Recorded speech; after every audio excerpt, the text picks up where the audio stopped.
Salatullah salamullah ala taha rasulillah. Salatullah salamullah ala. Walaula fadlullahi alaikum wa rahmatuhu hadin abada. Kata Allah Subhanahu wa ta'ala, kalau karunia Allah dan rahmatnya, maka tidak ada satupun di antara kalian yang bersih. Nggak ada. Kita tahu. Karena dasar rahmat Allah, engkau jadi lembut sama mereka. Itu rahmat Allah. Kita yang berkarakter mulia, kita yang dapat membantu orang lain, kita yang datang sholat subuh berjamaah, itu semua Allah yang bantu kita. Maka hendaklah kita senantiasa bersyukur kepada Allah dan menghindari yang namanya ujub, bangga dengan diri sendiri. Semuanya Allah yang kasih.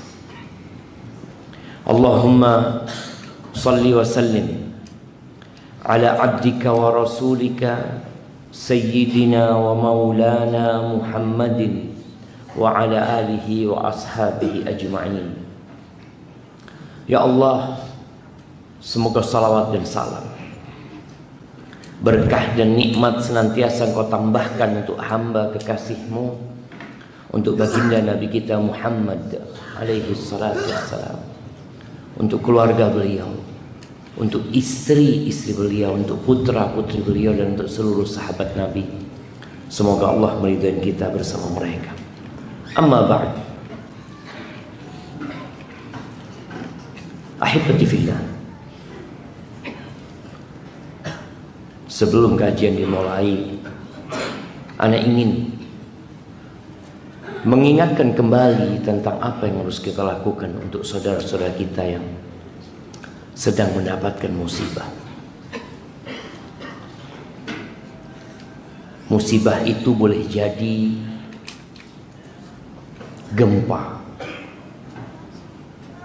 banjir bandang, seperti yang terjadi di Libya, seperti yang terjadi di Maroko. Musibah itu boleh jadi serangan dari musuh-musuh yang tidak menginginkan keberadaan umat Islam. Mungkin kita sekarang fokus melihat Gaza. Ya, doakan mereka. Apa yang dapat kita lakukan, lakukan untuk mereka. Tapi ternyata ada kejadian lain yang kita nggak pernah ingat. Di Idlib, di Suriah sana, bagaimana Bashar Assad terus dia melakukan pembantaian kepada umat Islam yang ada di sana. Kalau kita sebagai seorang muslim hanya sibuk memikirkan diri kita sendiri, kata Rasul sallallahu alaihi wasallam, la yu'minu ahadukum, tidak beriman seseorang di antara kalian hatta yuhibba li akhihi ma yuhibbu li nafsihi, sampai dia mencintai saudaranya seperti mencintai diri dia sendiri. Ahibati fillah, dunia ini bukan tempat tinggal.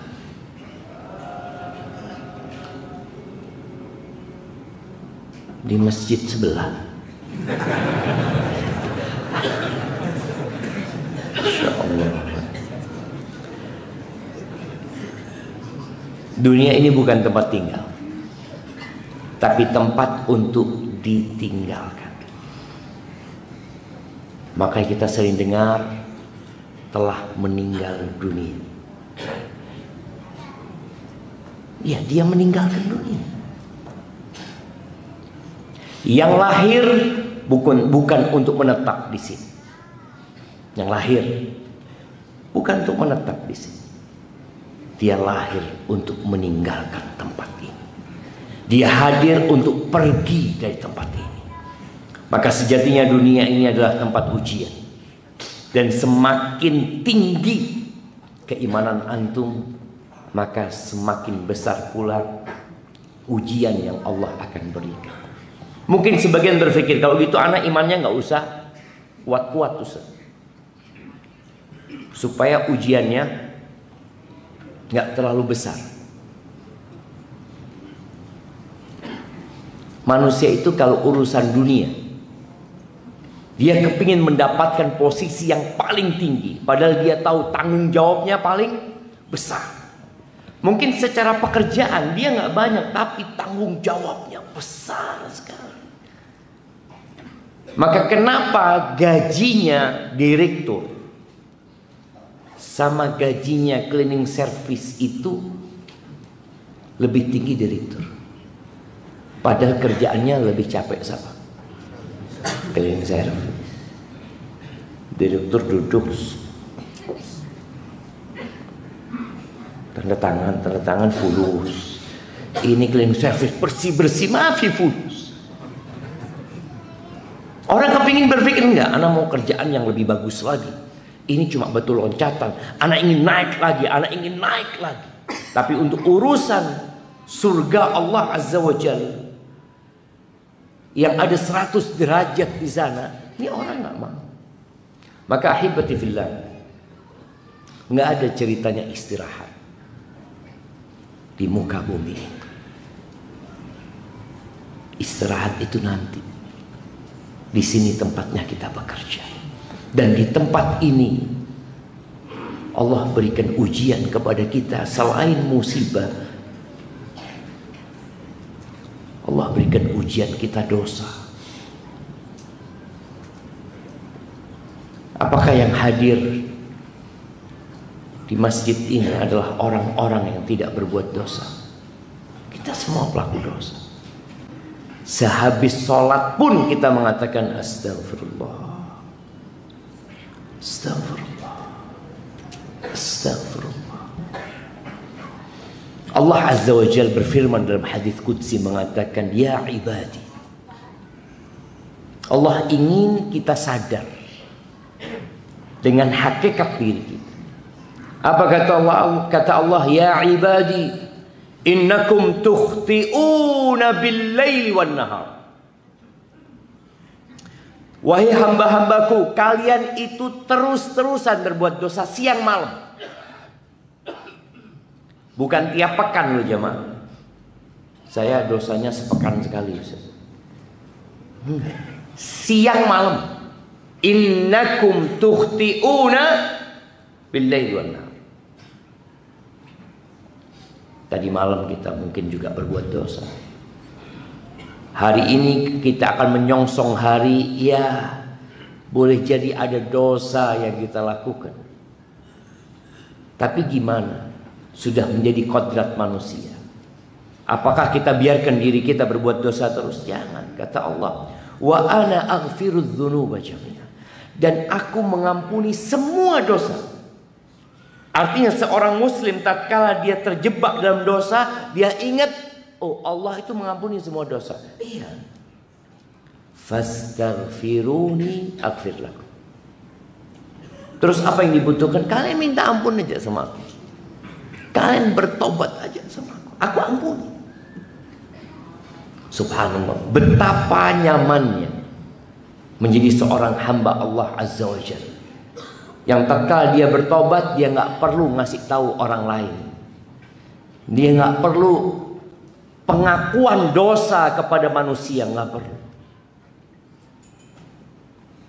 Ketika ada seorang sahabat Ma'iz yang dia ngomong sama sahibnya, nih antum harus jadi orang pinter ya, harus belajar supaya tidak salah dalam memberikan fatwa, supaya tidak salah bersikap tatkala ada satu masalah. Ini Maiz ngomong sama sahibnya, aku ini berzina, ngaku sama sahibnya kalau dia berzina. Sama sahibnya dibawa ke Nabi SAW, yang akhirnya nanti berakhir dirajam Maiz. Nabi mengatakan kepada sahabat yang bawa Maiz ini, mengatakan, halla satartahu bi izarika, kenapa engkau nggak tutupin dia dengan sarungmu? Bukan malah dibawa, ditutupin. Aib itu bukan untuk disebarkan. Ketika ada seorang mengaku berbuat dosa, engkau kasih nasihat, bertobatlah kepada, jangan dibawa kepada pihak pemerintah yang nanti akan menegakkan hukum kepada dia. Allah itu mengampuni semua dosa. Subhanallah ya.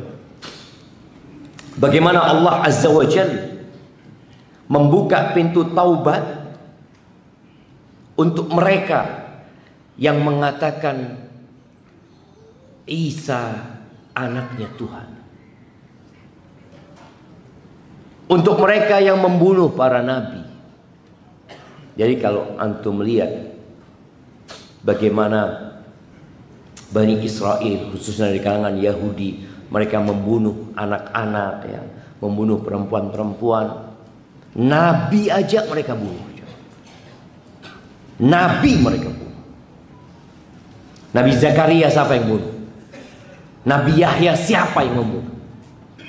Yang mau membunuh Nabi Isa siapa? Ya mereka. Allah Azza wa Jalla mengatakan di surat Al-Maidah 74, afala yatubuna ilallah wa yastaghfirunahu. Kenapa mereka enggak tobat? Kenapa mereka enggak minta ampun sama Allah Azza wa Jalla? Padahal mereka sudah melakukan dosa yang sangat besar sekali. Allah masih panggil, ayo tobat gitu. Cerita Ashabul Ukhdud di surat Al-Buruj. Antum ingat bagaimana mereka membuat parit, yang kemudian di parit itu mereka taruh kayu bakar, lalu mereka bakar, lalu 20.000 manusia. Jadi kalau bicara 20.000 pada masa itu, nggak seperti 20.000 di masa sekarang. Indonesia sebelum waktu merdeka berapa penduduknya? Siapa yang masih ingat? Ini orang-orang tua. Berapa penduduk Indonesia pada waktu kita merdeka?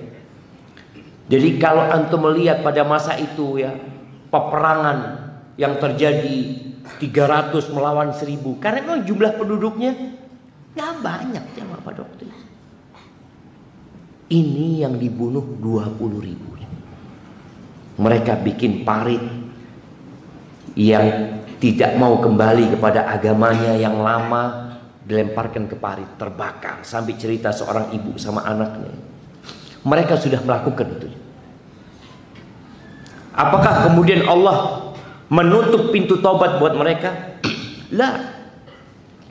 Di ayat ke-10 dari surat Al-Buruj, Allah mengatakan, innal ladzina fatanul mu'minina wal mu'minat thumma lam yatubu falahum adzabu jahannam wa lahum adzabul har.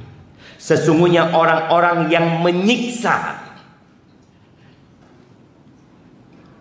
orang-orang mukmin dan orang-orang mukminah kemudian belum bertobat. Bayangin, sudah bunuh 20.000, masih Allah aja kemudian tidak bertobat. Artinya Allah aja, ayo tobatlah kalian. Ayo tobat. Allah itu Ar-Rahman Ar-Rahim. Sebesar apapun dosa yang kalian lakukan, segera tobat, jangan ditunda. Karena kita nggak tahu ajal kita kapan datang menjemput kita. Ahibati fillah, Abu Hurairah radhiyallahu taala anhu meriwayatkan dari Nabi sallallahu alaihi wasallam, fima yahki an rabbih tabaraka wa ta'ala. Ini hikayat dari Allah Azza wa Jalla yang merupakan hadis qudsi. Nabi menceritakan tentang firman Allah Azza wa Jalla.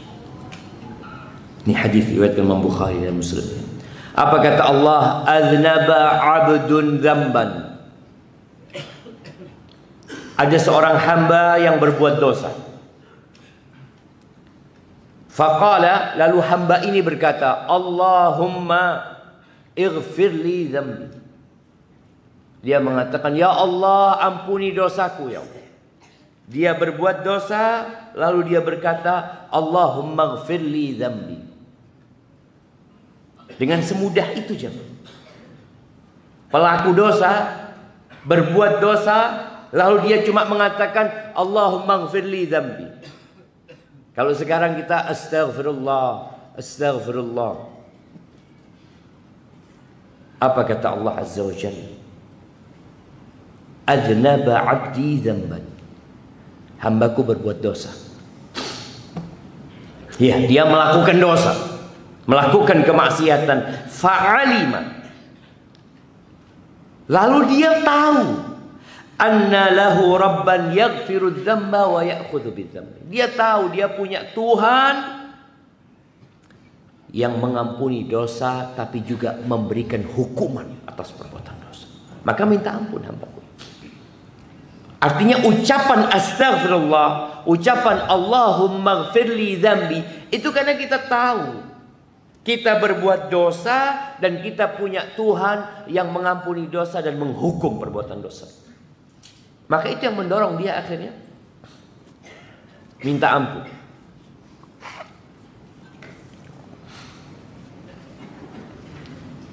Kemudian apa selesai dia berbuat dosa? Enggak. Thumma 'ada fa'adzlam. Kemudian dia berbuat dosa lagi. Lalu dia ingat lagi sama Allah. Ay Rabbi ighfirli dzambi. Wahai Tuhanku, ampuni dosaku.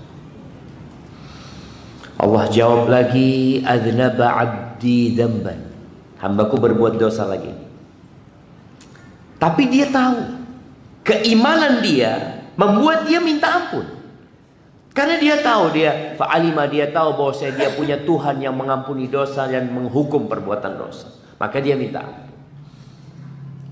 Itu kedua jamaah. Dosa yang keberapa? Kedua. Thumma 'ada fa'adzlam. Lalu berbuat dosa lagi. Ketika dia berbuat dosa yang ketiga, dia mengatakan, ay Rabbi ighfirli dzambi. Wahai Tuhanku, ampuni dosaku. Dia nggak nunggu minta ampun tahun depan.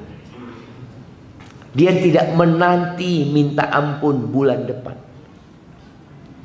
Insya Allah aku mau taubat hari Jumat aja lah. Enggak. Dia berbuat dosa, dia bertobat. Dia minta lagi. Apa kata Allah? Adznaba 'abdi dzamban. Hambaku ini berbuat dosa. Lagi dia.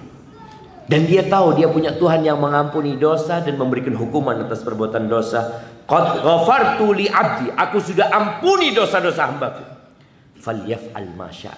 Terserah dia mau berbuat apa. Terserah. Selama dia terus bertobat, aku ampuni. Ini cerita siapa ini?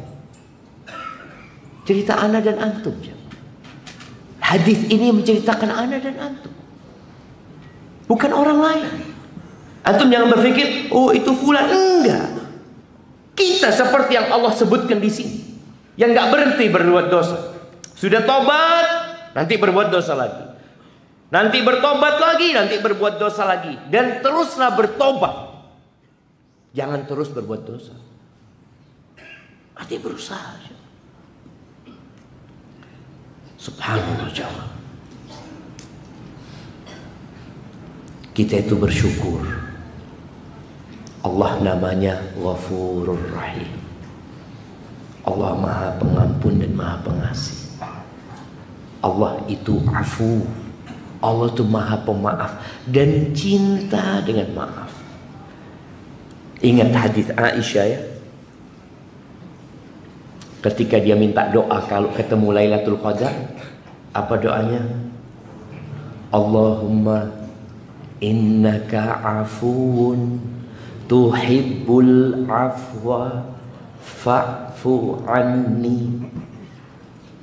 Bayangkan di hari yang paling indah sepanjang tahun, di malam yang paling berkah sepanjang tahun, Lailatul Qadar, yang lebih baik dari 1000 bulan. Doanya apa? Minta rumah, minta istri, minta tanah, minta maaf.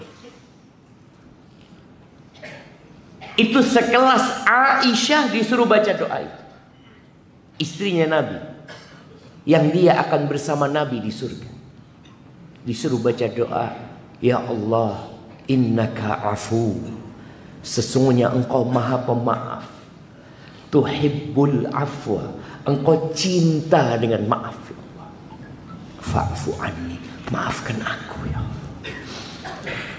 Ahibati fillah, jangan ditunda. Untuk minta maaf itu jangan ditunda. Seringkali kita berpandangan, berpikiran, berkeyakinan bahwasanya minta maaf itu kapan? Idul Fitri. Iya kan? Sampai kita punya slogan minal aidin wal faizin, mohon maaf lahir batin. Jadi orang kalau punya salah, insya Allah lah, nanti insya Allah pas lebaran Allah minta maaf. Ini menunda tobat ya. Karena kita tahu syarat tobat itu ada 4, 3+1. Nah, antum, ya, apa syarat tobat? Niat apa? Niat tobat, niat untuk tidak ngulangi. Oke, 1. Minta ampun. Terus, antum udah pernah tobat belum? Mana hadiahnya? Belum pernah.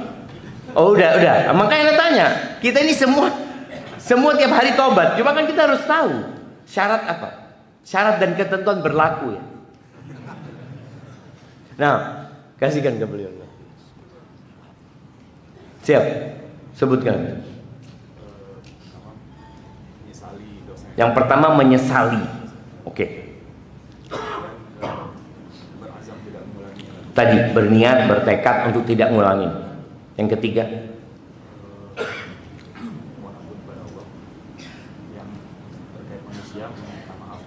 itu yang +1, 3+1. Kalau mohon ampun, ya itu tobat, itu minta ampun itu. Nah, syaratnya apa? Ada satu lagi. Kita kan menyesali, mengakui. Nah, Masya Allah, fadhal. Kayaknya ada yang belum lengkap syarat tobatnya teman-teman ini. Nah, meninggalkan. Jangan menyesali tetap ngocok ya. Aduh ya Allah. Kayak orang karena kalah, dia nyesel karena kalah, bukan nyesel karena tobat. Fadhal, barakallahu fikum. Iya, jadi tadi yang pertama menyesali. Kemudian niat untuk tidak mengulangi. Bukan tidak ngulangin ya. Bukan tidak ngulangin. Ingat, tapi bertekad untuk tidak ngulangi. Menyesal berarti dia nggak mau berbuat lagi sebenarnya, tapi dia kemudian niat, aku nggak mau ngerjain lagi, sudah ya Allah, yang terakhir ini Allah. Walaupun besok antum ngulangin, tobat lagi. Yang ketiga, meninggalkan. Karena ada orang dia menyesal tapi dia nggak meninggalkan. Ya gimana Ustaz, udah kerjaan Ustaz. Ada orang, jadi dia tahu itu dosa, dia nyesel, kenapa ya aku berbuat ini ya. Tapi apa, ini udah kerjaan ana, ini ma'isyah ana. Maka banyak orang yang tidak meninggalkan perbuatan dosa itu. Baik, yang keempat tadi yang berkaitan dengan manusia, kita perlu minta maaf. Maafnya nunggu lebaran. Dia sudah punya 3 tuh. Dia udah menyesal, Dia meninggalkan, bertekad untuk tidak ngulangi, tapi syarat satunya ditunda kalau lebaran. Tahu-tahu lebaran sohibnya mati. Ya Allah, ya apa udah mati, Anda mau minta maaf sama dia. Boleh jadi antum yang mati duluan, boleh jadi dia yang mati duluan. Udah dia bawa. Nanti antum dituntut di masa dibangkitkannya manusia. Maka jangan menunda. Allah Azza wa Jalla berfirman di surat Ali Imran ayat 133. Allah mengatakan wasari'u ila maghfiratin min rabbikum wa jannatin 'arduha as-samawati wal ard u'iddat lil muttaqin. Kata Allah, bersegeralah kalian. Cepetan. Lu kemana cepetan? Menuju ampunan Allah. Di sini suruh tobat cepetan kita. Mohon ampun itu jangan santai. Makanya kalau kita lihat jemaah, kita kalau mau cari dunia, orang-orang itu nggak santai. Antum lihat jam 7, sebelum jam 7 ya, orang sudah pada mandi ini itu. Loh, antum mau kemana? Mau ngantor lah. Itu segera. Tapi menuju kepada Allah, dia santai. Dia mengatakan, insya Allah, doakan Ustaz, anak belum dapat hidayah Ustaz. Jadi dia bukan, iya Ustaz, dengarkan kajian, dia langsung bertobat kepada Allah Azza wa Jalla. Itu harapannya. Allah katakan wasari'u, menuju kepada ampunan Allah dan surganya. Karena antum gak bakal masuk surga kalau Allah gak ngampuni dosa-dosa. Makanya dikatakan masuk surga itu dengan rahmat Allah Azza wa Jalla. Kalau Allah nggak kasih antum, ya gimana antum akan masuk surga? Oh, amal banyak. Wallahi amal antum dari sejak lahir sampai 100 tahun, kalau umur antum hidup 100 tahun. Dan antum selalu berbuat ketaatan kepada Allah Azza wa Jalla, dibandingkan dengan nikmat mata yang Allah berikan, nggak cukup jawab. Kita beribadah dengan karunia Allah Azza wa Jalla. Kemudian di surat Al-Hadid ayat 21 Allah mengatakan sabiqu. Kalau tadi wasari'u, bersegera, di sini Allah katakan berlombalah kalian. Kemana? Ila maghfiratin min rabbikum. Berlomba-lomba menuju kepada ampunan Allah Azza wa Jalla. Jadi kalau melihat sohibnya belum tobat, antum jangan nunggu dia tobat. Anak kalau dia tobat, insya Allah anak ikut tobat. Enggak. Antum duluan sama dia. Karena banyak di antara sohib ini yang saling nunggu zaman. Kan biasanya berbuat dosa itu ada kawannya. Iya. Ini salah satunya udah ngaji, insya Allah anak punya niat tobat saya. Kalau fulan bertobat, ana langsung tobat. Fulan nggak tobat. Antum kapan tobat? Nunggu dia, nggak ada nunggu-nungguan. Allah suruh berlomba-lomba menuju kepada ampunan Allah Azza wa Jalla dan menuju ke surganya. Segala kenikmatan, kelezatan berbuat dosa. Ingat, semua kelezatan itu hanya sementara. Makanya antum akan ngulangin dosa itu lagi. Antum akan ngulangin dosa itu. Karena kelezatannya nggak terus. Kelezatannya sebentar. Dan subhanallah, tatkala Allah memberikan kelezatan sebentar itu ajakan agar manusia bertobat. Engkau sudah tahu kelezatannya sebentar. Dan orang ketika berbuat dosa, dia merasa nyaman ya. Merasakan nikmat itu dosa. Kayak orang makan, dia rasakan enak rasanya. Tapi jantungnya bergetar. Dia tidak ingin orang lain tahu dengan dosa dia. Jadi itu kelezatan yang dibalut dengan kegalauan di dalam jiwa. Makanya tempat-tempat berbuat dosa itu rata-rata lampunya remang-remang. Iya. Tapi kalau tempat-tempat berbuat yang halal, Masya Allah terang benderang. Antum lihat tempat perzinaan dengan tempat pernikahan. Antum lihat pernikahan mereka bikin undangan. Bahkan setelah undangan disebar, dia bikin status. Ada lihat orang berzina bikin undangan lalu bikin status? Nggak ada. Tatkala ketahuan dia berzina, tatkala ketahuan video dia berzina disebarkan, maka dia mulai merasakan azab dan siksaan itu. Karena memang dosa.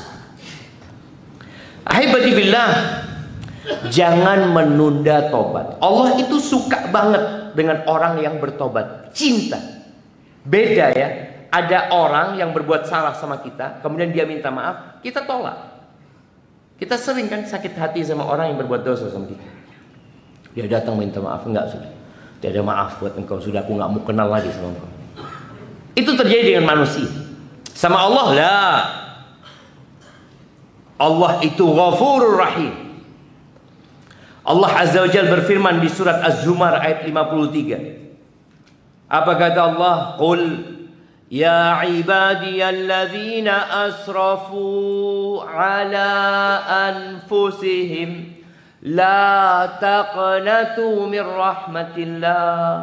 Allah mengatakan, katakan Muhammad kepada hamba-hambaku itu yang mereka melampaui batas dalam dosa mereka. Banyak sekali dosa mereka. Mungkin ada sebagian dari kita yang kalau hijrah mengatakan, Ustaz, dosa apa yang Anda tidak lakukan, Ustaz? Semua sudah Anda lakukan. Kata Allah, la taqnatu min rahmatillah. Jangan putus asa dari rahmat Allah. Kenapa? Innallaha yaghfirudz dzunuba jami'a. Sesungguhnya Allah mengampuni semua dosa. Semua dosa. Innahu huwal ghafurur rahim. Sesungguhnya dia maha pengampun dan maha pengasih. Itu Allah Azza wa Jalla. Maka jangan pernah antum putus asa. Kemudian di hadis qudsi yang diriwayatkan Imam Tirmidzi, Allah mengatakan, ya ibna Adam, wahai anak Adam, innaka ma da'autani wa rajautani ghafartu laka ala ma kana minka wa la ubali. Wahai anak Adam, selama engkau berdoa sama aku, selama engkau berharap kepadaku, aku nggak peduli dengan dosa-dosamu, aku ampuni semuanya. Tapi syaratnya kita minta ampun, tobat. Jadi nggak seperti manusia, kalau kita berbuat dosa kita dipecat. Coba antum melakukan kesalahan di sebuah perusahaan, apa yang akan dilakukan? SP1, berbuat dosa lagi, SP2, berbuat dosa lagi, SP3, berbuat dosa lagi, selamat tinggal. Antum di blacklist, diceritakan di mana-mana antum mau ngelamar kerja, oh jangan diterima padahal sudah bertobat. Nggak ada tuh. Itu manusia. Tapi Allah lah, sampai membunuh 100 orang pun diterima tobatnya sama Allah. 100 orang dia bunuh. Nggak ada ceritanya ditutup pintu tobat. Ya ibna Adam, kata Allah, wahai anak Adam, lau balagat dhunubuka ananas sama. Ya Allah, jamaah, kalau dosamu itu sampai ke awan yang ada di langit, dari banyaknya, kalau dosamu sampai ke awan-awan yang ada di langit, tsumma astaghfartani ghafartu lak. Kemudian engkau minta ampun sama aku ampuni, kata Allah. Ya Allah, jemaah, hadza rabbun ghafurur rahim. Terus antum nggak mau tobat sama Allah, antum masih mau menunda tobat. Allah itu gembira. Sampai Nabi alaihi salatu wasallam menyebutkan, ya, lallahu asyaddu farahan. Ini Nabi menggambarkan kegembiraan Allah dengan orang yang bertobat sebagai ajakan agar manusia segera bertobat. Allah itu lebih gembira bi taubati abdihi idza tab, dengan taubat hambanya ketika dia bertobat, min ahadikum adalla rahilatahu bifalah. Lebih gembira daripada seorang di antara kalian yang kehilangan kendaraannya, kehilangan ontanya di padang pasir. Dan di atas onta itu makanan dia, minuman dia, semuanya. Padang pasir ya. Nggak ada siapa-siapa kecuali dia dengan ontanya. Kemudian orang ini kata Nabi SAW, hatta idza aisa minha, udah dicari kemana-mana, ternyata nggak datang-datang, nggak ketemu itu onta. Istadalla tahta dhilli syajaratin. Akhirnya orang ini bernaung di bawah naungan pohon. Ngapain dia di situ? Yantazirul maut, nunggu mati. Dia berpikir daripada mati kepanasan, ahsan mati, ya masih ada naungan. Sudah, dia putus asa. Fabainama huwa kadzalik, ketika dia sudah nunggu mati, tahu-tahu ontanya itu datang. Tali kendalinya ada di kepalanya. Ya Allah, kata dia. Fa amsaka bi khitamiha. Dia pegang tali kendali onta itu. Wa qala min syiddatil farah, dia berkata karena sangat gembira sekali sampai salah ngomong. Dia mengatakan, Allahumma anta abdi wa ana rabbuk. Ya Allah, engkau hambaku, aku Tuhanmu. Sampai salah dia ngomong jemaah. Dari gembiranya dia jemaah. Antum bisa bayangin. Gembiranya Allah dengan tobatnya kita. Maka antum jangan malu untuk tobat. Kan banyak orang kadang-kadang minta doa sama ustaz, minta doa sama kiai. Ayo ustaz, doakan ustaz. Kenapa? Ana malu mau doa, banyak dosanya ana. Iya. Loh, antum kalau malu berdoa karena banyak dosanya, antum tobat. Bukan kemudian antum tetap berada dalam dosa itu, minta doanya orang soleh supaya hajatnya dikabulkan. Antum tobat. Allah gembira. Makanya jangan malu kita untuk berdoa memohon kepada Allah Azza wa Jalla, karena Allah bergembira dengan datangnya antum. Lebih dari kegembiraan orang tadi.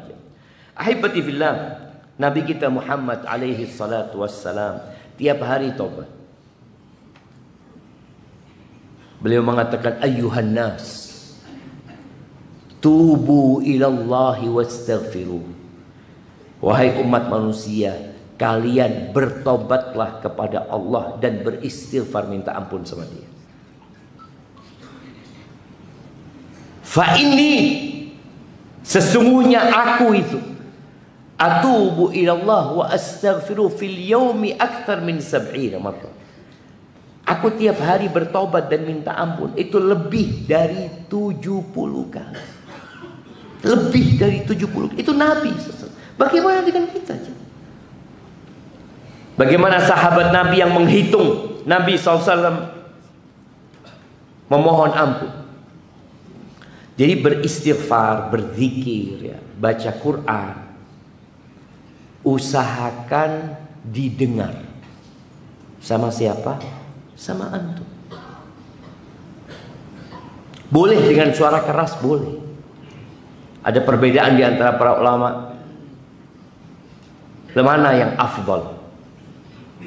Dengan suara keras atau dengan suara yang tersembunyi? Mereka mengatakan suara keras itu artinya didengar sama orang. Suara yang tersembunyi itu hanya antum yang dengar. Dua-duanya mengeluarkan suara. Ini sahabat menghitung Nabi SAW istighfar. Berarti istighfar Nabi keras, sehingga mereka bisa menghitung. Nabi mengatakan, Rabbighfirli wa tub alayya innaka antat tawwabur rahim 100 kali. Dihitung mas sahabat. Nabi baca, Rabbighfirli, wahai Allah, ya wahai Rabbku, ampuni aku, berikan taubatmu kepadaku, wa tub alayya innaka antat tawwabur rahim, sesungguhnya engkau maha menerima taubat dan maha pengasih. Nabi baca itu. Antum perlu duduk. Dan dikatakan ini disunnahkan dibaca selesai sholat duha. Jadi bukan yang dengar siapa? Antum sendiri nggak dengar. Usahakan antum dengar dan antum hitung 100 kali. Ahibati fillah, kalau itu Nabi, maka bagaimana dengan kita? Apa hukum menunda taubat? Apakah seorang ini, ada pertanyaan kepada salah seorang alim ulama. Ada pertanyaan mengatakan, Ustadz, ana punya sohib, dia itu niat bertobat bulan depan. Niat dia ngomong, kan cerita kan, engkau gimana? Insya Allah bulan depan aku akan tobat, sudah selesai sudah. Masa aku terus berbuat dosa? Aku takut dilaknat sama Allah Azza wa Jalla. Subhanallah, sebelum bulan depan mati dia. Apakah niat dia ditulis? Mana jawab? Ditulis nggak niat dia? Nggak tobat dia.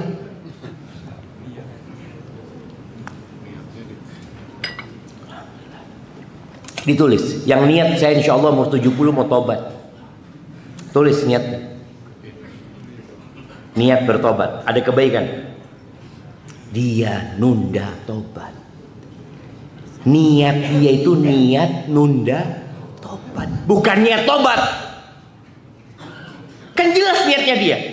Niat apa? Menunda tobat. Antum berpikirnya, oh dia niat bertobat. Bukan. Dia itu niat menunda tobat. Jelas itu. Jangan berpikir ditulis kebaikan, ditulis dosa dia. Niat bertobat apa niat nunda tobat? Nunda tobat. Ini yang kita harus pinter-pinter. Jangan berpikir insya Allah dia husnul khotimah karena dia sudah niat, Ustaz. Niat apa? Niat nunda tobat dia itu. Dan terbukti sudah dia lakukan. Niat dan dia lakukan. Kan ada niat orang berbuat baik, lalu dia melakukan. Ini dia niat berbuat jahat. Menunda tobat itu perbuatan dosa. Sudah niat dan dia lakukan penundaan itu. Ada orang niat nunda tobat, insya Allah anak mau tobat tahun depan. Lalu dia, ya Allah enggak lah, anak belum tentu sampai tahun depan. Akhirnya dia bertobat segera. Al-Imam Ibnul Qayyim rahimahullah ta'ala mengatakan di kitabnya Madarijus Salikin, ya, ada beberapa hukum tobat yang beliau ingin sebutkan karena sangat diperlukan. Kata beliau, tashtadul haja ilaiha, sangat diperlukan oleh manusia masalah ini.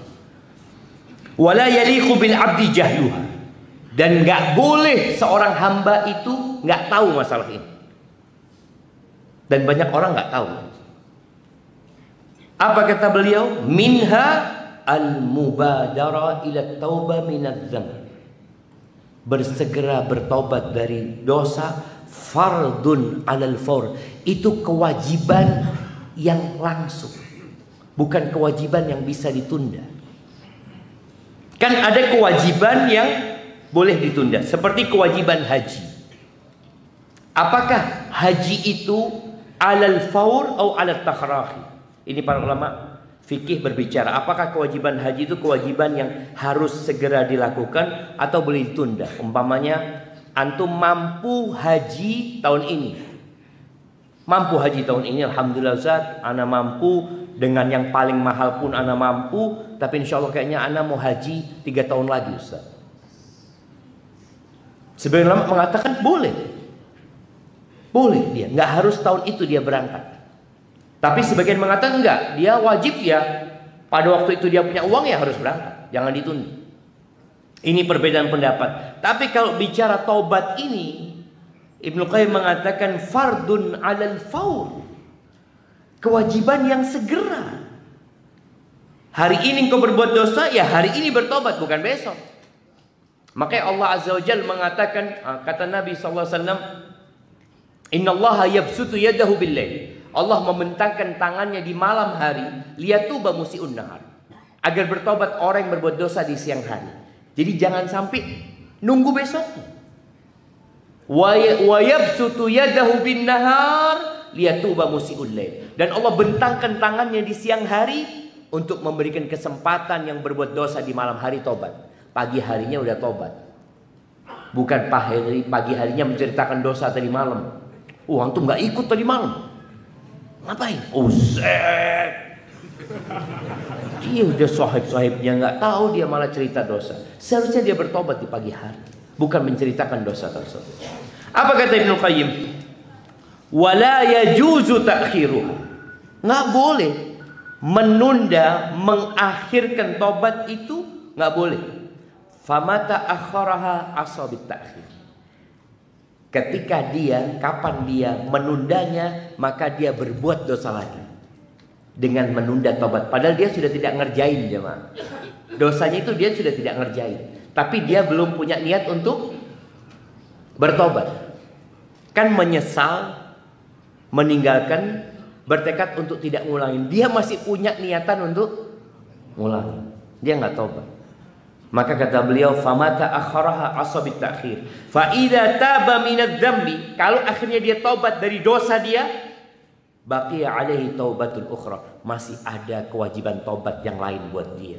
Wa hiya taubatuhu min ta'khir taubah, yaitu tobat dari menunda tobat. Dia berbuat dosa hari ini, hari Sabtu, dia tobatnya hari Jumat. Sudahlah ya Allah, aku minta maaf ya, aku gak akan ngulangin lagi. Dia lupa. Dari sejak hari Sabtu, Ahad, Senin, Selasa, Rabu, Kamis, ada 6 hari kira-kira. Dia menunda tobatnya dan dia harus bertobat dari penundaan tobat tersebut. Dia minta ampun, ya Allah, aku sudah nunda tobat, ya Allah, aku tidak akan ngulangin lagi. Maksudnya tidak akan ngulangi penundaan tobat tersebut. Disebutkan oleh beliau, wa qalla an takhtur hadhi bi balit taib, dan jarang kali hal ini terbetik di hati orang yang tobat. Umpamanya dia tobat dari riba,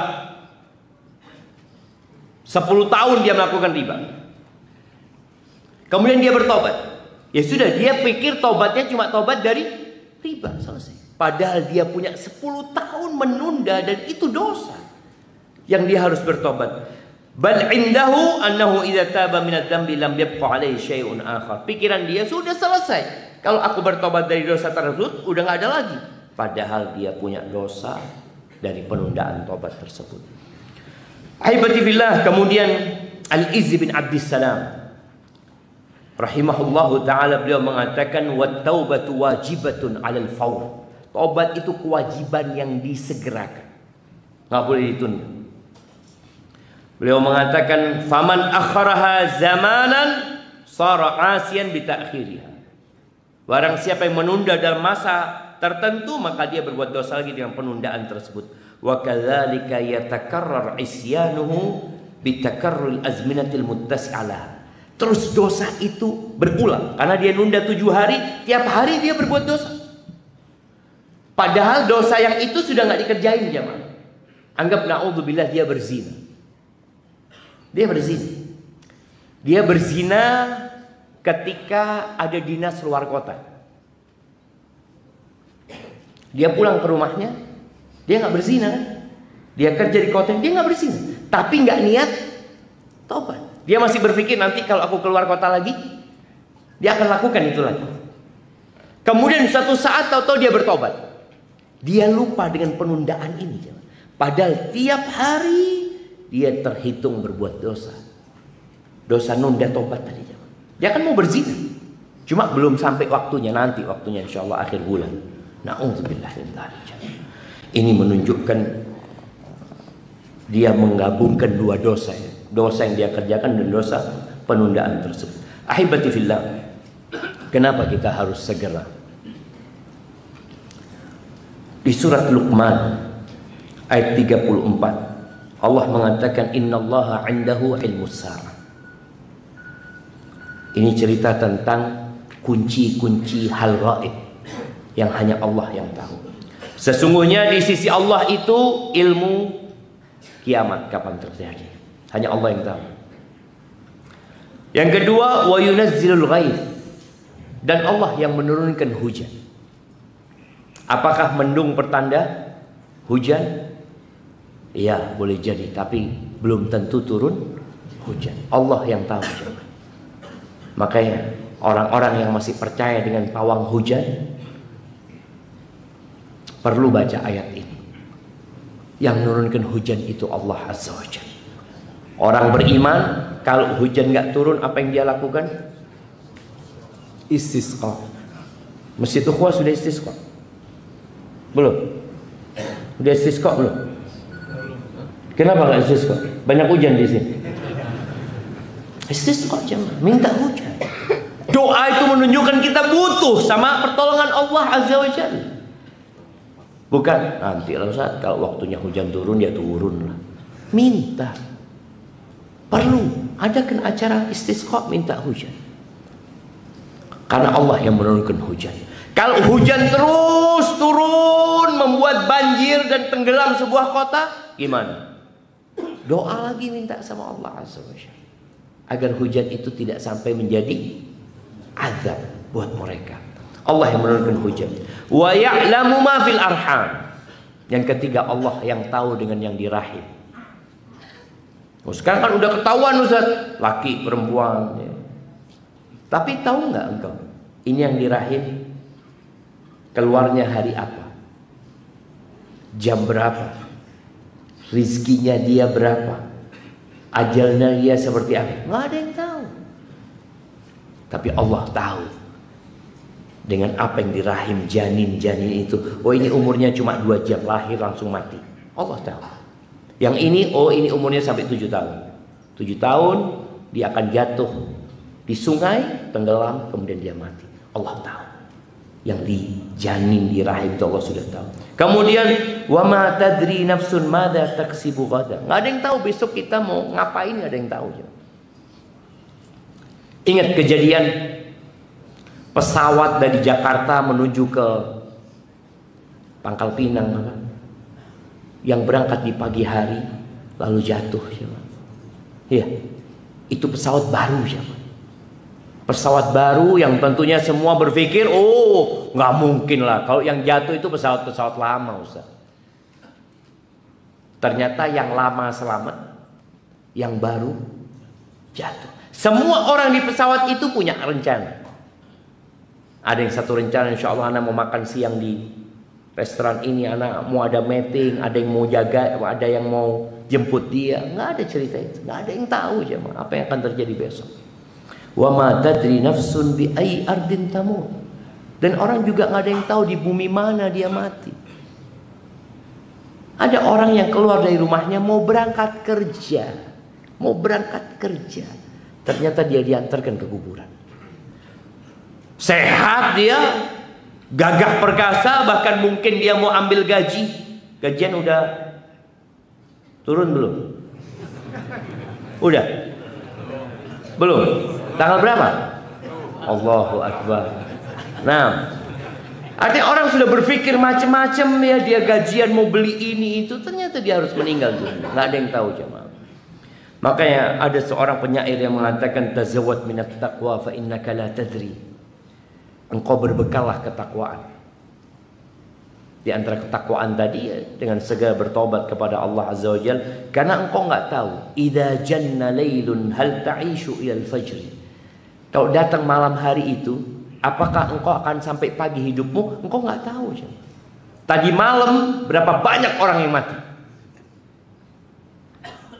Dan ternyata tiap hari yang mati di Indonesia ini banyak. Kalau antum lihat, kalau antum ke Masjidil Haram, Masjid Nabawi, tiap sholat itu ada sholat jenazah. Kenapa? Karena semua orang di kota itu kepingin disolatin di Masjid Nabawi. Di sini kan enggak. Masjid Ukhuwah kapan terakhir ada jenazah? 3 pekan yang lalu. Padahal orang mati di sini banyak, tapi disolatkan di masjid sana, masjid sana, masjid sana. Nggak ada yang tahu apakah kita akan hidup sampai pagi. Fakam min fata amsa wa asbaha dhahikan wa qad nusijat akfanuhu wa huwa la yadri. Berapa banyak anak muda yang pagi ketawa, sore ketawa, main ini, main itu, padahal kain kafannya lagi disiapin, sudah punya dia. Makanya kan ada orang yang udah siap kain kafannya. Subhanallah. Istri anak kadang-kala mempersiapkan kain kafan di rumah, ya, karena ada kelompok emak-emak itu. Baru beli ada yang mati. Ya Allah, ternyata punyanya fulan. Bayangin. Kan ada yang tahu jemaah. Punya siapa ini kain kafan yang udah disiapin. Tapi kita nyaman aja. Kemudian wa kam min sigharin yurtaja tul umrihi. Berapa banyak anak-anak yang diharapkan orang tua untuk jadi ini, jadi itu. Punya cita-cita orang tua, ya Allah, anak kepingin anak-anak ini jadi dokter, yang ini kepingin jadi ini, jadi ini. Tahu-tahu tubuh mereka harus diantarkan ke kuburan. Antum lihat di Gaza, anak lihat video ya, anak-anak bayi-bayi, ya Allah ya. Kita nggak tahu umur kita sampai kapan.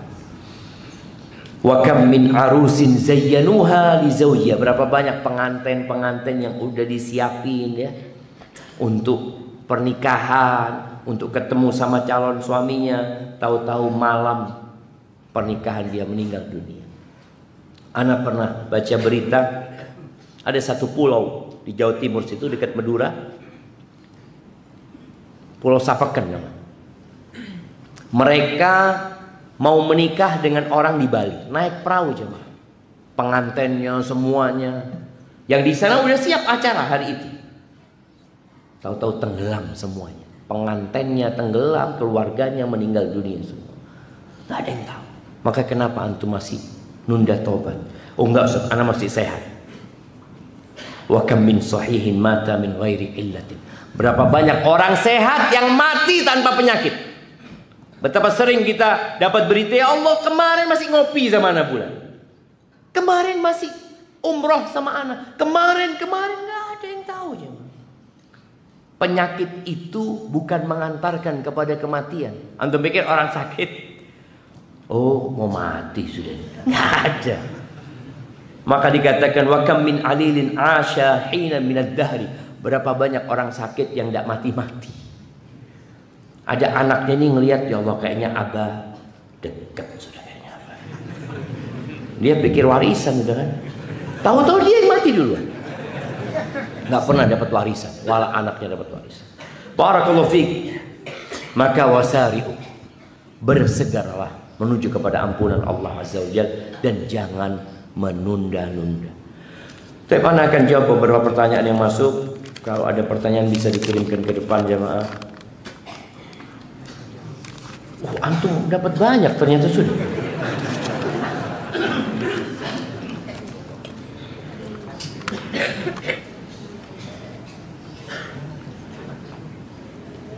Assalamualaikum warahmatullahi wabarakatuh. Semoga Ustaz, keluarga dan tim dan jamaah semua selalu diberi kesehatan dan selalu dalam lindungan Allah. Afwan Ustaz, ana mohon didoakan karena ana sekarang sedang sakit. Dokter menvonis ana dengan kanker. Qadarullah sudah stadium 2. Sekali lagi ana mohon didoakan Ustaz dari jamaah ukhuwah untuk kesembuhan ana dan ana bertawassul kepada orang soleh. Boleh kan Ustaz? Boleh lah jamaah. Ahibati fillah, yang pertama, sakit itu rahmat. Kadangkala kita itu di dunia selalu melihat kepada yang seneng-seneng. Fulan baru beli mobil, Masya Allah. Fulan dikasih wajah yang cantik, kasih wajah yang tampan. Ya Allah, anakku nggak kayak gitu. Coba antum lihat yang sakit. Anakku nggak sakit kayak dia. Ada yang ngomong kayak gitu? Nggak ada kan? Kita pikir dunia itu semuanya indah. Kita cuma ditipu dengan keindahan dunia. Ada banyak penyakit di sini. Nih yang hadir semua di sini, semua punya masalah. Insya Allah semua pernah sakit atau sekarang sedang sakit, tapi dia sembunyikan. Maka hendaklah antum bersyukur sama Allah Azza wa Jalla karena nikmat Allah banyak. Kalau antum, ini siapa saja yang sakit ya, kalau antum melihat stadium 2, ada yang sudah stadium 4. Nah, kalau antum kena kanker, ada yang kena kanker dengan tambahan penyakit-penyakit lain. Dan mudah-mudahan penyakit itu menghapuskan dosa antum dan mendekatkan diri antum kepada Allah Azza wa Jalla. Dan kita doakan Allahumma shfi mardana wa mardal muslimin. Ya Allah, sembuhkan yang sakit di antara kita dan di antara umat Islam semuanya. Dan kita doakan semoga yang sakit, yang minta didoakan, Allah angkat penyakitnya sehingga dia bisa terus bertakwa kepada Allah Azza wa Jalla. Allahumma amin.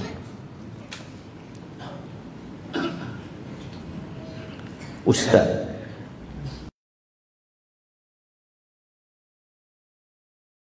Di satu sisi ketika sedang semangat banyak kebiasaan baik yang, tapi kalau malas bahkan sholat wajib pun hanya sekedar sholat Ustaz. Kadang malah di akhir waktu, terlebih sholat subuh.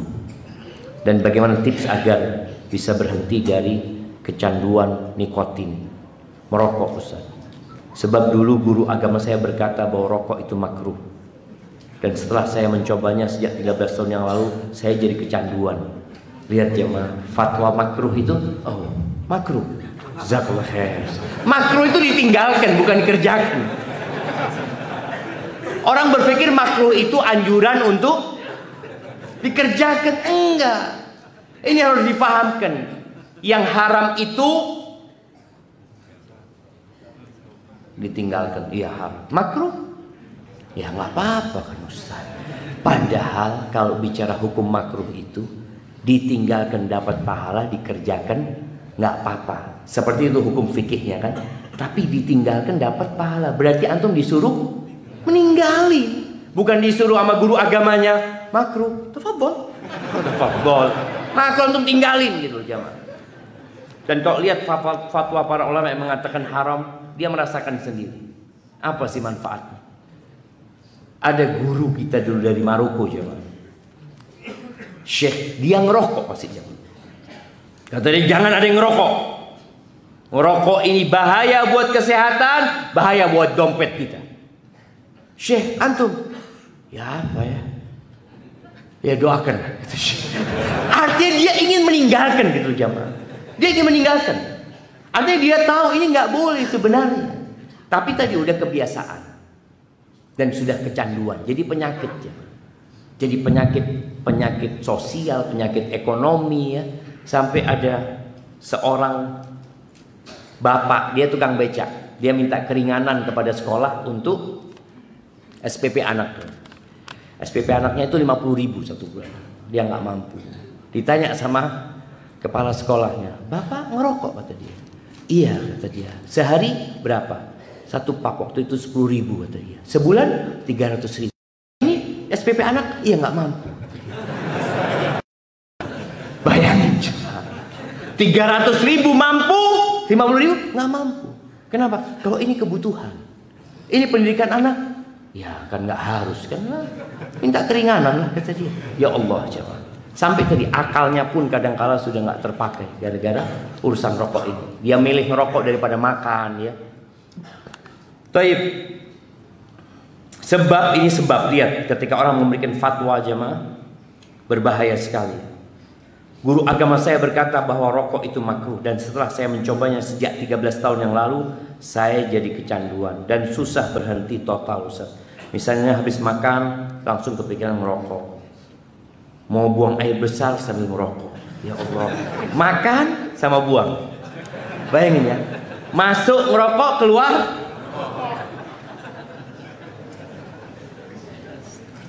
baca buku juga sambil bikin kopi sama menyiapkan rokok. Tolong beri tips dan saran biar lepas dari ketergantungan tersebut Ustaz, dan tobat dari hal tersebut Ustaz. Terima kasih. Dan doakan saya tetap cepat berhenti merokok. Nah, iya, kalau bicara yang pertama kebiasaan, kebiasaan baik itu harus dijaga. Ketika imanmu turun, kerjakan yang wajib-wajib saja. Jadi ingat, tatkala iman kita turun, yang wajib tetap harus antum jaga. Biasanya kita kalau iman turun sudah qobliyah, ba'diyah udah enggak. Terus apa lagi? Yang enggak. Zikir pagi petang, raditu billahi rabba bil islami dina wa Muhammadin sallallahu alaihi wasallam nabiyya. Udah cukup satu lah. Kadang kalau sudah mulai imannya sudah benar-benar turun jemaah. Tapi tolong tadi soal yang wajib-wajib dijaga. Kemudian lisanmu tetap basah dengan zikir. Sudah antum kemana-mana astagfirullah, astagfirullah, astagfirullah. Antum naik mobil, naik kendaraan, naik apa, jalan terus. Insya Allah itu yang akan jadi charger buat iman antum yang benar. Terus ya mah. Ada charger yang remote, antum tahu? Dicas dari malam sampai pagi. cuma 10%. Kenapa? Ternyata kabelnya, atau ternyata kepalanya itu, colokannya dia main. Maka antum lihat nanti, kok lama banget ya iman anak ini kok nggak naik-naik. Antum lihat apa penyebabnya? Di antara penyebabnya adalah perbuatan dosa. Antum harus tinggalkan dosa tersebut. Berkaitan dengan rokok yang merupakan kebiasaan buruk jemaah. Insya Allah semua sepakat, rokok itu kebiasaan buruk. Ada yang tidak sepakat? Umpamanya di rumah, insya Allah bapak ngomong sama anak nanti ya, makan di rumahnya ayah sama anak-anaknya. Terus tahu bapaknya diakan rokok. Yuk nih, ayah itu yang umur 2 tahun sini. Ini enak ini, insya Allah. Itu yang 3 tahun, yuk bismillah. Ini nggak ada. Semua tahu itu kebiasaan yang buruk. Maka mereka ingin meninggalkan. Cuma memang iklan rokok ini iklan paling banyak di mana-mana. Jadi orang tuh melihat rokok lagi. Mas, mudah-mudahan dijaga sama Allah ya. Maka antum berdoa. Jangan suruh ustadznya berdoa. Antum yang berdoa. Anak ingat ada kawan kita di Pekanbaru ya. Dia cerita, mungkin sama dia 10 tahun ngerokok. Dia mau berhenti berapa bulan ngerokok lagi, berhenti berapa bulan ngerokok lagi kata dia. Akhirnya dia berdoa, ya Allah, dia benar-benar berdoa. Karena orang yang jujur berdoa minta sama Allah, Allah kasih. Anak berdoa minta, ya Allah aku ingin berhenti dari rokok, bantulah aku ya Allah, kata dia. Subhanallah. Setelah dia berdoa, malam harinya dia muntah darah. Sejak muntah darah berhenti dia merokok. Antum mau nunggu muntah darah bah? Nah, nanti antum berdoa minta. Dan tadi berbahaya buat kesehatan, berbahaya buat uang antum juga. Dan tinggalkan kawan-kawan yang merokok. Jangan beli rokok. Dulu ada ustadz yang berhenti ngerokok. Caranya dia sampaikan kepada kita bagaimana dia berhenti ngerokok. Dia itu ambil rokok. Nggak tahu ini boleh dicontoh apa enggak. Dia ambil rokok, dia tahu di hidungnya dicium cuma. Udah kata dia. Jadi habis makan katanya kan kepingin rokok kan. Dia tahu di hidungnya. Lama-kelamaan alhamdulillah hilang karena nggak dimasukin ke mulutnya. Antum makan. Wallahu a'lam bishawab ya. Mungkin ada yang punya pengalaman, tapi yang jelas dengan tekad yang kuat insyaallah antum bisa meninggalkan. Ustaz, ana pernah melakukan kekhilafan dan kesalahan dan berzina. Lalu ana bertobat dan tidak pernah melakukannya lagi. Apakah ana harus memberitahu istri ana dan meminta maaf, atau cukup ana tutupi dan tidak mengulangi lagi? Iya, cukup untuk tutupi. Suami yang berzina, istri yang berzina, jangan pernah cerita kepada pasangan hidup. Loh, anak kan berkhianat sama dia, ini dosanya sama dia enggak? Dosa zina ini sama Allah. Urusannya sama Allah subhanahu, bukan urusannya sama pasangan hidup kita. Bukan yang perlu syarat keempat tadi. Urusannya antum mau minta dihalalkan sama istri antum. Halalkan ya anak zina kemarin. Nggak ada. Karena itu bukan haknya istri. Dan istri juga tidak punya hak menyuruh suaminya berzina. Nggak ada. Ini benar-benar dosa antara hamba sama Allah Azza wa Jalla. Makanya tatkala ada seorang wanita bertobat dari berzina dan dia hamil, Nabi nggak tanya dengan siapa engkau berzina. Mana laki-laki itu? Nggak ada ditanya sama Nabi SAW. Ya udah dianya yang dihukum. Karena dosa itu antara dia sama Allah Azza wa Jalla. Ketika Ma'is ngaku berzina, nggak ditanya, Ma'is dengan siapa engkau berzina? Dicariin, nggak ada. Karena dosa itu antara dia sama Allah Azza wa Jalla. Maka seorang istri yang berzina hendaklah bertobat dengan taubatan nasuha, dan suami yang berzina bertobat dengan taubatan nasuha, dan jangan cerita. Enggak Ustaz, anak takut dia dengar dari orang lain. Maka antum minta sama Allah supaya ditutupin dosa antum. Jangan kemudian antum cerita, akan bikin rumah tangga antum berantakan. Dosa itu ditutupin bukan untuk diceritakan, ditutupin. Barakallahu fikum. Assalamualaikum warahmatullahi wabarakatuh. Afwan Ustaz, apabila kita punya menantu laki-laki yang sudah berumah tangga lebih dari 4 tahun, Tapi kalau diajak sholat atau disuruh sholat ke masjid tidak dilakukan, sering menolak, tidak mengikuti. Apakah mantu seperti ini sudah termasuk uzur syar'i? Uzur syar'i? Atau saya minta, jika istrinya atau anak saya meminta talak, atau saya minta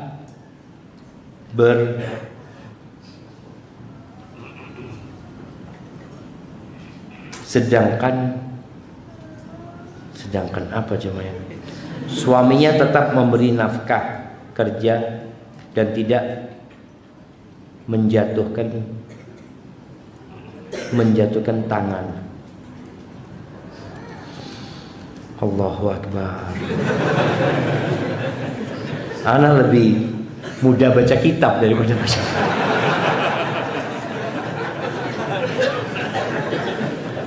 Umur berapa laki-laki dikatakan sudah tua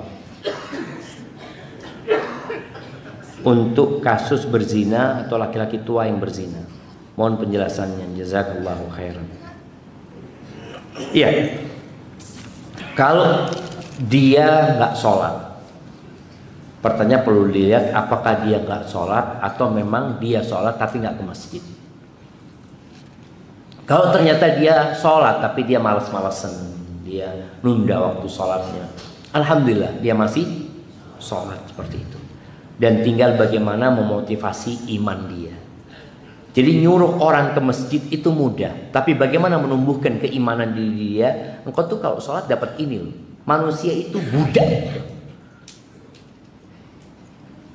Hampir nggak ada atau nggak ada manusia yang mau berbuat tanpa pamrih.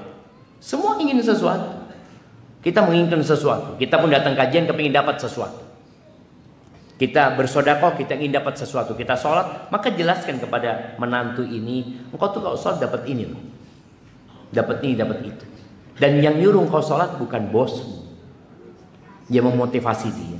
Jadi bukan hanya disuruh, bukan hanya diajak, tapi dimotivasi yang berkaitan dengan keimanan. Karena orang kalau imannya bagus, insya Allah dia nggak usah disuruh berangkat ke masjid. Seperti itu. Kalau bicara apakah sudah uzur syar'i untuk gugat cerai, boleh-boleh saja ketika dia mau bercerai. Boleh jadi gugat cerai itu termasuk terapi buat suaminya untuk sholat. Jadi ketika nanti di mediasi biasanya di pengadilan itu, sampaikan kita nggak nuntut banyak-banyak, kita cuma minta dia sholat.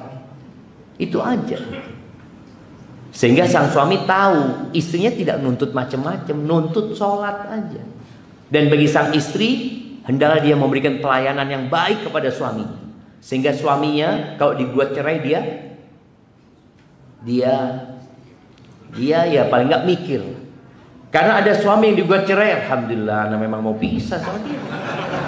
Nah, itu akhirnya nggak jadi terapi buat dia. Seperti itu. Adapun bicara orang sepuh ya yang berzina, yang termasuk Allah nggak akan melihat sama dia, ya orang yang sudah di atas 40 tahun itu sudah nggak muda lagi. Jadi masa muda itu sampai umur 40 tahun. Kalau sudah umur 40 tahun, dengkulnya, lututnya sudah mulai bunyi. Jadi sudah mulai makannya sudah nggak pakai mulut, makannya pakai akal sudah. Semua dihitung sama dia. Ini kolesterol sekian. Ini waktu muda nggak ada. Anak muda itu makan apa aja disajikan, oh dia makan sudah jangan. Nah makanya yang di atas 40 tahun itu sudah terhitung tua ya. Seharusnya bertakwa kepada Allah Azza wa Jalla. Dosakah saya kalau masih belum memaafkan orang yang sudah menyakiti hati saya? Ingin sekali rasanya melupakan sakit hati yang sudah dia lakukan tapi masih sulit. Mohon sarannya Ustaz. Syukran, jazakallah khair. Ya orang itu punya hak untuk tidak memaafkan. Punya hak untuk tidak memaafkan. Dia menuntut di akhirat itu hak dia. Tapi engkau jangan lupa engkau juga sering berbuat salah sama Allah Subhanahu wa taala. Makanya Abu Bakar As-Siddiq yang pernah disakiti Abu Bakarnya sama sepupunya sendiri yang tiap bulan dikasih santunan, malah sepupunya ini yang menyebarkan fitnah Aisyah berzina. Abu Bakar bersumpah Tidak akan pernah memberikan nafkah kan ke Mistah lagi. Udah nggak memaafkan Mistah. Allah tegur Abu Bakar. Falyafu wal yasfah. Hendaklah mereka memaafkan. Ya udahlah, melupakan kesalahannya itu. Ala tuhibbuna ayyaghfirallahu lakum. Apakah kalian nggak ingin diampuni sama Allah SWT? Maka antum yang tidak mau memaafkan ini, antum nggak mau dimaafkan sama Allah. Maafkanlah. Walaupun itu hak antum untuk tidak memaafkan. Kemudian tidak memaafkan itu hanya akan menyebabkan antum menderita. Antum kalau tidak memaafkan orang yang berbuat jahat sama antum, setiap ketemu sama orang itu, apa yang terjadi dengan dada antum? Sesak.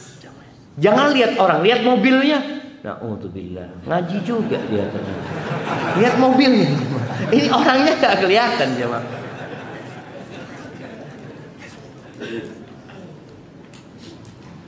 Apakah tetap ada ganjaran di dunia walau dia sudah bertobat?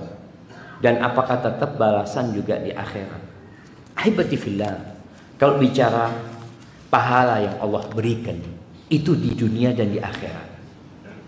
Makanya ketika Nabi Nuh alaihissalam menyuruh kaumnya bertobat, faqultu astaghfiru rabbakum innahu kana ghaffara yursilis sama alaikum mitrara wa yumdidkum bi amwalin wa banin wa yaj'al lakum jannatin wa yaj'al lakum anhar. Kalian tobat sama Allah. Terus dapat apa kalau tobat? Istighfar, kalian minta ampun sama Allah. Allah akan kirimkan kepada kalian hujan yang bermanfaat buat kalian. Deras yang menyenangkan buat kalian. Allah kasih harta sama kalian, Allah kasih anak-anak sama kalian, Allah buatkan untuk kalian kebun-kebun yang indah. Itu pahala taubat di dunia. Di akhirat tentunya Allah berikan balasan yang lebih dari itu. Dan boleh jadi ada orang yang full pahala taubatnya Allah berikan di akhirat nanti. Karena dunia ini bukan tempat tinggal, tadi kita sebutkan hal itu. Dan kalau orang taubat dengan taubat dan nasuha, Allah menerima taubatnya, ya nggak akan dibalas lagi di akhirat nanti.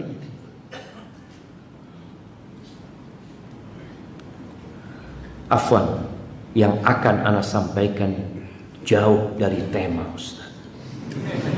Antum siap-siap dengerin ya.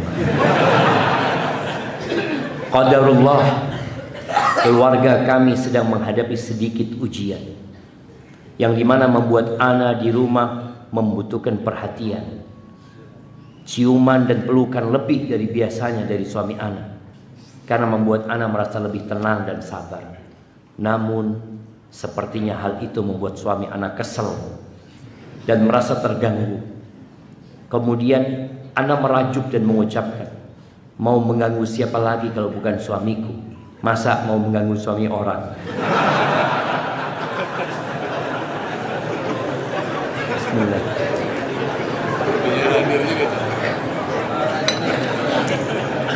Ini ancaman ini.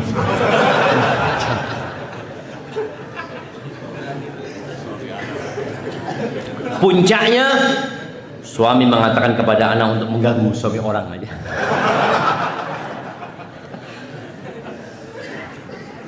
Anak katakan kepada beliau untuk berhati-hati dalam berucap. Padahal yang salah dulu siapa? Istrinya kan? Tapi memang mak-mak ini kalau mau minta maaf sama suaminya muter-muter. Nanti terakhir suaminya minta maaf. Anak katakan kepada beliau untuk berhati-hati dalam berucap. Namun semakin membuat suami ana menegaskan ucapannya. Hal itu melukai kehormatan ana dan membuat ana tidak ridha. Qadarullah, tabiat suami ana berlisan kurang baik, nyinyir dan nyelekit. Mohon nasihat bagi kami Ustaz. Mohon bantuan doa agar terhindar dari keburukan lisan suami ana maupun sebaliknya. Iya. Buat para istri. Istri itu biasanya udah tahu dengan kebiasaan suaminya. Dia tahu dengan apa yang disukai suaminya, apa yang tidak disukai suaminya. Dan hendaklah dalam berumah tangga melihat kepada kelebihan dan tidak melihat kepada kekurangan. Ana lihat penanya ini hanya menyebutkan kekurangan suami. Mana kelebihan suami ini? Itu yang menyebabkan engkau menderita. Karena semua orang punya kekurangan jamaah. Ana kalau ditanya kekurangan ana kepada istri ana, mungkin bisa jadi 2 jilid kita.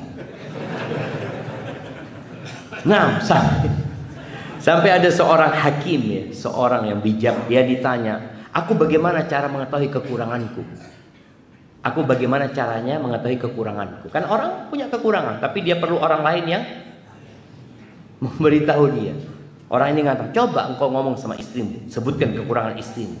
Insya Allah dia akan sebutkan kekuranganmu, kekurangan bapakmu, kekurangan emakmu, kekurangan keluargamu. Pokoknya semua akan dia sebutkan.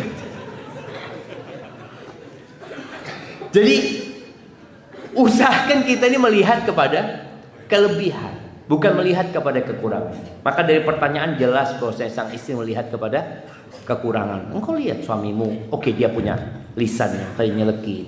Kalau mungkin tadi engkau punya masalah, engkau butuh dimanja sama suamimu. Sedangkan suamimu mungkin punya masalah yang dia nggak cerita sama dia. Jadi emak-emaknya harus tahu, banyak suami punya masalah di tempat kerjanya. Dia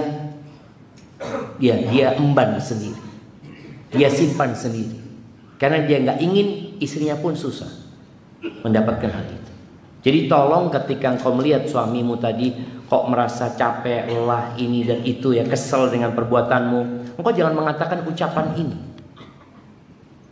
Engkau beranggapan ucapan ini nggak apa-apa, nggak boleh. Masa mau mengganggu suami orang? Sakit hati suami. Bapak-bapak sakit hati nggak kalau gitu? Tuh lihat, bapak-bapak di sini sakit hati. Jadi jangan pernah membandingkan suamimu dengan suami orang. Udah itu suamimu. Engkau lihat ada kekurangan, engkau lihat kelebihan. Tatkala engkau tidak bisa mendapatkan kehangatan dari suamimu, engkau hamparkan sejadahmu, engkau angkat tanganmu, kau minta sama Allah Azza wa Jalla. Suamimu nggak bisa menyelesaikan masalahmu, tapi Allah tinggal mengatakan kun, selesai. Jadi ini yang harus dilakukan seorang muslim ketika dia di keluarga tidak mendapatkan kehangatan. Apa yang dilakukan Nabi Yakub ketika anak-anaknya, istrinya, keluarganya yang menyalahkan Nabi Yakub seakan-akan. Apa kata beliau? Innama ashku bathi wa huzni ilallah. Sudah, beliau nggak mau ngadu lagi sama orang-orang itu. Sampai ketika Nabi Yakub alaihissalam mencium aromanya Nabi Yusuf, apa kata keluarganya? Engkau ini tetap aja dalam kesesatanmu yang dulu. Yusuf lagi. Padahal benar, datang yang bawa bajunya Nabi Yusuf. Artinya ada keluarga memang yang tidak mendukung. Tapi bukan berarti engkau mencari curhat di tempat lain. Engkau curhatlah kepada Allah Azza wa Jalla, dan insya Allah selesai jemaah. Selesai. Ada satu orang, Anda baru dapat cerita kemarin. Dia itu di rumah kumpul sama iparnya, sama mertua. Dia kepingin punya rumah sendiri jemaah, tapi nggak punya dia. Subhanallah, dia terus doa minta sama Allah. Tahu-tahu Allah berikan rumah kepada dia. Allah itu yang punya bumi ini. Allah yang punya tanah. Semua ini milik Allah Azza wa Jalla. Allah bisa kasih itu buat engkau, itu buat engkau, yang ini buat kakakmu. Allah yang punya. Kita kan kadang-kadang berpikir, ya Allah, mana mungkin anak bisa punya rumah. Kok mana mungkin? Kalau engkau nggak beriman sama Allah, mungkin kau mengatakan itu. Tapi tatkala kau beriman sama Allah, bukankah engkau yakin innallaha ala kulli syai'in qadir? Allah maha kuasa atas segala sesuatu, nggak ada yang nggak mungkin. Maka tolong kita melihat kepada kelebihan pasangan hidup kita, kemudian berusaha minta maaf sama suami. Kalau dikatakan tadi kan akhirnya istri merasa suami yang harus minta maaf. Jaga lisan. Jangan, itu suamimu. Barakallahu fiik.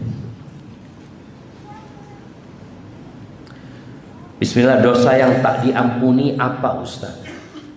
Kalau dosa berzina, selingkuh dengan istri orang, sedangkan sudah punya istri, apakah benar hukumannya dilemparin sampai mati? Terus bagaimana cara tobatnya? Apakah bisa diampuni?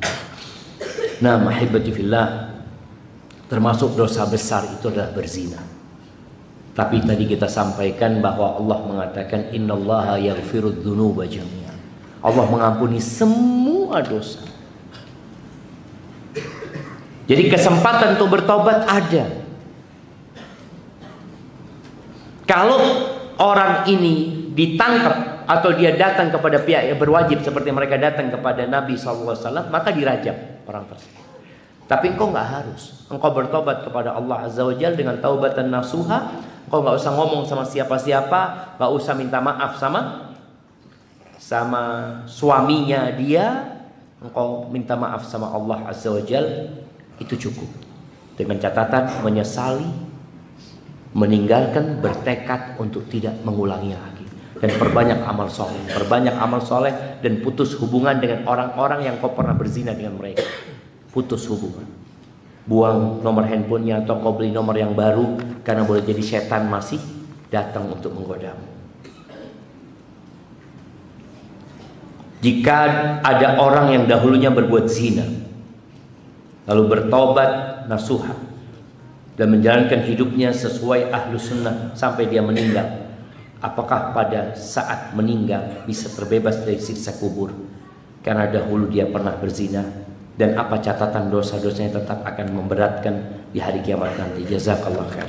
Ahibati fillah, man taba taballah alaih. Barang siapa yang bertobat, Allah akan menerima tobatnya. Di surat Al-Furqan, antum baca di ayat-ayat terakhir itu, ketika Allah menceritakan orang-orang yang berzina, yang membunuh, ya, yang sebelumnya dia melakukan kesyirikan juga, kemudian dia bertobat kepada Allah Azza wa Jalla, fa innahu yatubu ila Allahi mataba. Dia tobat, akan Allah terima tobat dia. Bahkan Allah akan gantikan amal-amal keburukan dia dengan kebaikan. Fa ulaika yubaddilullahu sayyi'atihim hasanat. Allah ganti dengan kebaikan. Asalkan taubatnya dengan taubatan nasuha. Kalau bicara apakah dia akan selamat dari siksa kubur, ya tadi, dosa dia mungkin bukan hanya zina. Ketika Nabi SAW melewatin kuburan, kemudian beliau mengatakan lewat dua kuburannya, dua orang di sini disiksa. Apa dosanya? Bukan dosa besar ya, tapi itu besar balasannya. Yang satu tidak membersihkan dari kencing, dari najis ya. Dia kadang-kala sembarangan, najis itu kena baju, kena celananya, dia sholat dalam kondisi najis. Yang satu yamshi bin namimah bainan nas, termasuk dosa besar sebenarnya. Yang satu suka mengadu domba sama orang. Jadi bukan hanya berkaitan dengan dosa zinanya, ada banyak dosa yang kita harus bertobat dari semua. Semoga Allah ampuni dosa-dosanya. Baik, jamaah, ini mungkin pertanyaan terakhir ya. Atau ada dua pertanyaan Anda baca. Ana seorang akhwat dan ana sudah menikah. Namun ana dan suami memulai dengan zina, dalam kurung berpacaran. Tapi alhamdulillah ana mendapat hidayah untuk berhijrah bersama suami. Apakah Allah ampuni dosa pacaran dulu jika ana dan suami sudah bertobat? Karena ana takut dosa-dosa ana akan terulang ke anak ana nanti. Mohon sarannya Ustaz. Ya hibati fillah. Ketika orang itu bertobat dengan taubatan nasuha, semoga anak-anaknya dijaga. Tapi ada orang, ya Allah, dia menikah berzina. Orang ini, ya sudah berkeluarga, punya anak. Subhanallah, anaknya sama kayak bapak. Anak. Ini menunjukkan orang tua kurang dalam mendidik anaknya, dan mungkin juga taubatnya nggak sempurna. Karena dia meremehkan dulu. Oh, dulu aku nggak boleh perbuatan dosa itu dan nggak boleh diulangin. Engkau sudah nggak ngulangin karena engkau sudah menikah. Boleh jadi anakmu yang ngulangin. Tapi kalau orang tuanya taubat dengan taubatan nasuha, insya Allah dijaga di keluarganya, dijaga di keluarganya dan anak-anaknya. Baik, pertanyaan terakhir. Assalamualaikum Ustaz. Suatu saat, Masya Allah, ada yang rame-rame di sana. Alarmnya ini. Assalamualaikum Ustaz. Suatu saat saya tiba-tiba dicemberuti. Setiap kali bertemu, saya selalu tersenyum. dan menyapa dibalas dengan muka cemberut dan melengos, hingga akhirnya saya sudah malas melihat orang tersebut. Dan ketika berpapasan saya pura-pura tidak melihat. Saya bingung, Ustaz, apa salah saya? Saya mau bertanya dengannya, tapi beliau selalu buang muka. Apakah Allah menerima taubat saya jika ada orang yang memusuhi saya? Ahibati billah, kita ini kadang-kala lupa dengan kesalahan kita, nggak tahu sama kesalahan kita. Jadi tatkala ada orang yang berubah sikapnya sama kita, Rasul sallallahu alaihi wasallam mengatakan, tidaklah dipisahkan antara dua orang yang saling mencintai, illa bidzambin ahdatsahu ahaduhuma, kecuali karena dosa yang dilakukan salah satu dari keduanya. Jadi antum lihat, boleh jadi karena dosa-dosa antum orang jadi gak suka sama antum, atau boleh jadi ada yang mindah omongan sehingga dia terprovokasi dan gak suka lagi sama antum. Apa yang harus antum lakukan? Kalau ternyata orang itu menghindar dari antum, antum cari orang lain. Karena pernah kejadian, istri anak itu ngomong sama anak, bang, fulana itu kok kayaknya berubah sama anak. Coba, kayaknya kau punya salah. Anak nggak ngapa-ngapa, coba datang ke sana. Kau datang, kau ngomong, aku minta maaf, kayaknya aku punya salah. Tolong jelaskan. Akhirnya dia datang sudah, dan dijelaskan. Yang buat dia sakit hati ini, kadang-kadang kita ngomong ini jamaah, merasa nggak masalah tuh jamaah, tapi ternyata bikin sakit hati orang. Maka di sini pentingnya kita kalau ada orang berubah, kita datang sama dia. Kalau nggak bisa ketemu sama dia, kirim orang. Karena jadilah antum orang yang memperbaiki di antara orang yang bertikai. Ketika dua orang ini nggak bertegur sapa, antum datang, fulan kirim salam. Fulan ingin memperbaiki kesalahan dia. Mungkin kau bisa kasih tahu apa yang harus dia lakukan. Ngomong kayak gitu. Karena terus terang kita ini masih punya salah, tapi banyak di antara kita yang nggak sadar. Kelak pada hari kiamat akan dikeluarkan kitab kepada kita, Iqra kitabak. Antum lihat loh, banyak banget kesalahan anak. Semuanya tertulis. Tapi di dunia ya kita lupa. Ahibadillah, itu yang dapat kita sampaikan pada kesempatan kali ini. Yang benar dari Allah Jalla Jalaluhu, yang salah dari diri anak pribadi. Allah dan Rasul yang terbebaskan dari kesalahan itu. Sekali lagi jangan lupa untuk mendoakan saudara-saudara kita yang ada di Palestina ya. Semoga Allah memberikan keringanan, kemudahan buat mereka, dan Allah berikan pertolongannya. Dan masjid ini insya Allah mau supaya kita bisa kajian maghrib jamaah. Bagian kalau subuh ini ada yang sambil menikmatin, memejamkan mata dia sampai tahu-tahu udah selesai kajian. Subhanallah. La ilaha illa anta astaghfiruka wa atubu ilaik. Assalamualaikum warahmatullahi wabarakatuh.